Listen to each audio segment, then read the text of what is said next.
Olá, meus irmãos, meus amigos. Estamos chegando agora no início do estudo sobre línguas estranhas na carta aos Coríntios. Talvez alguns encontrem aqui a possibilidade desta doutrina. E eu digo para você, não tem.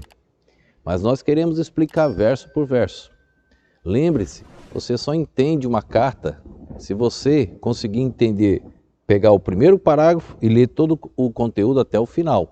Se você pegar uma carta e por algum motivo, chuva, algo diferente aí, extraviou aquele material e você só tem o final daquela carta, você teria como conhecer o conteúdo anterior se foi estragado?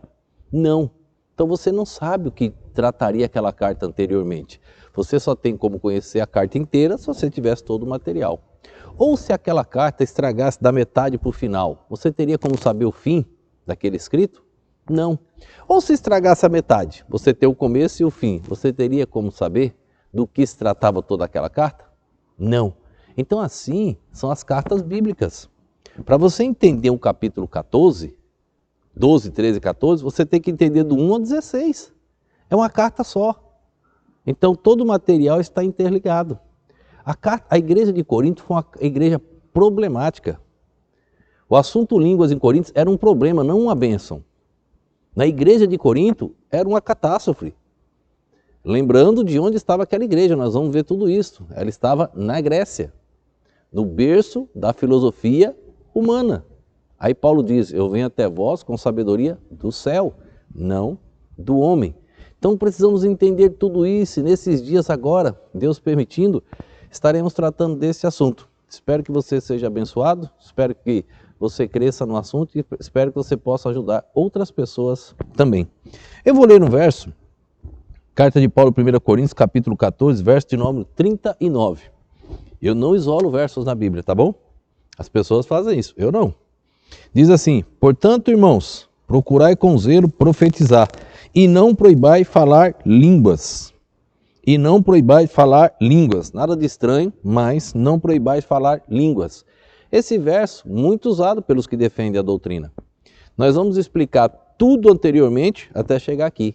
Eu leio logo um verso assim, porque eu não corro dos versos que podem, aparentemente, ensinar uma doutrina diferente. Vamos voltar para o capítulo de número 1 de Corinto. Lembrando aquelas perguntinhas que são importantes fazer. Quem estava falando? O apóstolo Paulo. Para quem? Para a igreja de Corinto. E o que Paulo estava falando? Em Corinto ele estava tratando de muitos assuntos. Lá no capítulo 12, 13 e 14, ele vai falar sobre os idiomas, as línguas diferentes, como aconteceu em Atos 2. Mas no restante da carta ele trata de muitos outros assuntos. E no começo da carta aqui, nós vamos ler do verso de número 11, capítulo 1, verso de número 11. Até o verso de número 30. É longo, mas vamos ler um pouquinho aqui, a gente vai pulando alguns, tá? Porque a respeito de vós, irmãos meus, me foi comunicado pelo das famílias de Cloé que há contenda entre vós. Então aqui a gente encontra na igreja de Corinto. A contenda na igreja. Verso 12. Quero dizer com isto que cada um de vós diz, eu sou de Paulo e eu de Apolo, eu de Cefas e eu de Cristo. Está Cristo dividido? Foi Paulo crucificado por vós? Ou foste vós batizados em nome de Paulo? Dou graças a Deus, porque a nenhum de vós batizei, senão a Crispo e a Gaio, para que ninguém diga que foste batizados em meu nome. E batizei também a família de Estéfanas. Além desses, não sei se batizei algum outro. Havia uma divisão na igreja de Corinto, justamente na igreja que as pessoas usam o assunto língua estranha. Como é que pode língua ser bênção se a igreja já estava com contenda? Olha quando você vai lendo o contexto inteiro. Olha só, se línguas eram uma bênção ou um peso na vida daquela igreja. Verso 18. Porque a palavra da cruz é loucura para os que perecem, mas para nós que somos salvos é o poder de Deus. Verso 19. Porque está escrito, destruirei a sabedoria dos sábios e aniquilarei a inteligência dos inteligentes. Onde está o sábio? Onde está o escriba? Onde está o inquiridor deste século? Porventura não tornou Deus louca a sabedoria deste mundo? Visto como na sabedoria de Deus o mundo não conheceu a Deus pela sua sabedoria, aprove a Deus salvar os crentes pela loucura da pregação. Vimos lá em Atos capítulo 10 e 11, a mensagem. Em Atos 2 também, a mensagem que Pedro pregou. Ele diz aqui agora, visto que viu Deus salvar as pessoas pela loucura da pregação. Verso 22, muito importante você que defende esta doutrina, que você também que vai ensinar outras pessoas a guardar o verso 22. Porque os judeus pedem sinal e os gregos buscam sabedoria. O judeu ele busca sinal. Em Isaías diz, uma virgem dará à luz, sinal, algo diferente. Descerá fogo dos céus. Sempre o judeu busca por sinal. Quando aconteceu em Atos capítulo 2, que nós já estudamos, quem estava presente? Judeus. O que aconteceu ali foi um sinal? Sim, está escrito lá, aqui em Corinto, que nós vamos ver, as línguas eram um sinal, porque elas vieram para os judeus. Aquele barulho estranho, como de um vento impetuoso, e como línguas que saíram ali, e eles saíram cheios do Espírito Santo. Aquilo foi um grande sinal? Claro que foi. O judeu busca sinal, e o grego busca sabedoria. Paulo estava pregando, falando com a igreja de Corinto. A igreja de Corinto está onde? Na Grécia. A Grécia é o berço da sabedoria humana. Foi da Grécia que saiu Sócrates, pai da filosofia. Discípulo de Sócrates, Platão, saiu de onde? Da Grécia. Discípulo de Platão, Aristóteles, saiu de onde? Da Grécia. E assim os demais filósofos. O judeu busca sinal, o grego busca sabedoria. E Paulo diz que veio aqui agora com sabedoria do alto. Verso de número 23. Mas nós pregamos a Cristo crucificado, que é escândalo para os judeus e loucura para os gregos. Ele descartou o sinal. Ele diz, nós pregamos a Cristo crucificado. Essa é a mensagem do salvo. Nada de negócio de estranho. Paulo já descartou aqui no começo da carta, viu? Mas, verso de número 24. Mas para os que são chamados, tanto judeus como gregos, lhe pregamos a Cristo, poder de Deus, sabedoria de Deus. Lhe pregamos a Cristo. É a mensagem que nós precisamos usar. Porque a loucura de Deus é mais sábia do que os homens, e a fraqueza de Deus é mais forte do que os homens. Porque vede, irmãos, a vossa vocação, que não são muitos os sábios, segundo a carne, nem muitos os poderosos, nem muitos os nobres que são chamados. Mas Deus escolheu as coisas loucas desse mundo para confundir as sábias.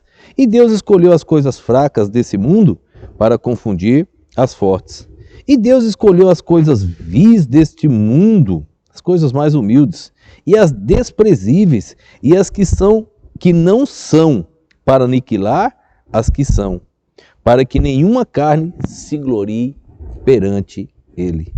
Mas vós sois dele, em Jesus Cristo, qual para nós foi feito por Deus sabedoria, justiça e santificação e redenção. No capítulo 2 e no capítulo 3 e no capítulo 4, você vai encontrar dezenas de vezes a palavra sabedoria. No capítulo 2, vou só ler pedaços de verso aqui para você. No finalzinho do verso ele diz, verso 1 ele diz, verso 2, com sublimidade de palavras ou de sabedoria. No capítulo 4, lá no meio, persuasivas de sabedoria humana. Verso 5, 2, 5. Para que a vossa fé não se apoiasse em sabedoria dos homens. Capítulo 6. Todavia falamos sabedoria entre os perfeitos. Ainda no 6. Sabedoria deste mundo. Verso 7. Mas falamos a sabedoria de Deus. E assim ele continua. Capítulo 3, capítulo 4, 2, 3 e 4. Lá no capítulo 12, ele vai entrar no assunto, os idiomas, as línguas. Mas por que ele estava começando a carta assim? Porque ele estava tratando com a igreja na Grécia e mostrando para o judeu que o judeu pede sinal. Então é preciso entender todo este contexto. E Paulo estava tratando agora com pessoas de um conhecimento, um intelecto elevado, bem alto. Eram os filósofos. Nós temos um confronto desse aqui na carta de Corinto. Paulo e esses grandes filósofos. Há um confronto com eles. E Paulo vai lá e prega. Paulo não está nem aí não. Então, entenda por que vamos chegar nos idiomas. Aqueles filósofos, eles falavam no mínimo 5 idiomas. E eles estavam tentando falar esses idiomas dentro da igreja de Corinto. Que adianta você falar em chinês aqui, se não tem um chinês do outro lado não vai entender, se a maioria são brasileiros? Não vai servir. Só tem um chinês que está assistindo a mensagem. Então eu vou falar em chinês para um só entender, os brasileiros não? Não. Eu tenho que falar em português e alguém tem que traduzir para o chinês. Concorda comigo? Creio que sim. Então, assim estava ocorrendo em Corinto. Eles queriam falar em idiomas diferentes dentro da igreja, porque eles tinham mais conhecimento, sabedoria humana. E Paulo repreendeu isto na igreja de Corinto. Isso é só a introdução. Nós vamos continuar amanhã. Depois, o capítulo 12 inteiro, depois o capítulo 13, depois o capítulo 14. Adianto para vocês, o capítulo 12, ele fala sobre a distribuição dos dons. O capítulo 13, ele fala sobre a duração dos dons. E o capítulo 14, ele fala da administração dos dons. Vamos orar nesse instante, esperando que o Espírito Santo te ilumine para você entender tudo sobre este assunto. Vamos orar. Obrigado a Deus por mais este momento. Obrigado pelo teu ensino, Pai.